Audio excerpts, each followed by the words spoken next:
புலன்காட்சியை முறைப்படுத்தும் நியதிகள். புலன்காட்சி அமைப்பை முறைப்படுத்தும் விதிகள் முக்கியமானவை. முழுமைக்காட்சி விதி, அண்மை விதி, ஒப்புமை விதி, மூட்ட விதி, தொடர்ச்சி விதி. ஃபர்ஸ்ட் ஒன்று முழுமைக்காட்சி விதி. கெஸ்டால்ட் கொள்கையின்படி புலன்காட்சி முழுமையும் ஒருமைப்பாடும் பெற்று விளங்குகிறது. பல வகைப்பட்ட புலனுணர்ச்சிகளையும் பெற்ற பிறகு இவற்றை ஒட்டு சேர்த்து ஒரு பொருளை நம் உள்ளம் காண்பதில்லை. உதாரணமாக, சைக்கிளில் செல்பவரை பார்க்கும்போது சைக்கிள் பிளஸ் அதன் மீது செல்பவர் என்று பிரித்து பார்ப்பதில்லை. மாறாக ஒரே தொகுதியாக முழுமைப்படுத்தியே பார்க்கிறோம். புலன்காட்சியில் முறைப்படுத்துதல் நிகழ்கிறது. அதே போன்று கீழ்கண்ட படத்தை பார்த்து வட்டம், முக்கோணம், சதுரம், செவ்வகம், வட்டப்பகுதி ஆகியவற்றின் தொகுப்பு என்று கூறுவதில்லை. மாறாக மனித முகம் என்றுதான் கூறுகிறோம். எனவே புலன்காட்சியில் முழுமைக்காட்சி உணரப்பட்டு பொருள் அறியப்படுகிறது. செகண்ட் அண்மை விதி. புலன்காட்சியானது பொருள்களிடையே உள்ள நெருக்கம் அல்லது அண்மையினை ஒட்டி அமைகிறது. உதாரணமாக, பலர் ஒருவருக்கொருவர் மிக நெருக்கமாக ஓரிடத்தில் அமர்ந்திருப்பார்களானால் அவர்களை அனைவரையும் ஒரு குழுவாகவே கருதுகிறோம்.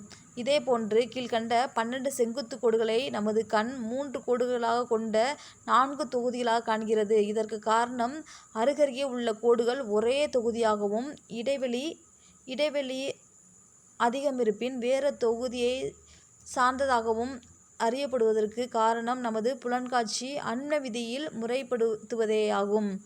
ஒப்புமை விதி.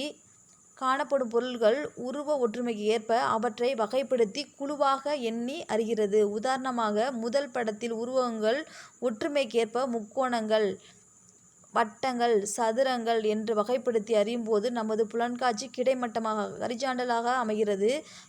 இதே ஒப்புமை விதி செயல்பட்டு நமது புலன்காட்சியை இரண்டாவது படத்தில் செங்குத்தாக அமைகிறது.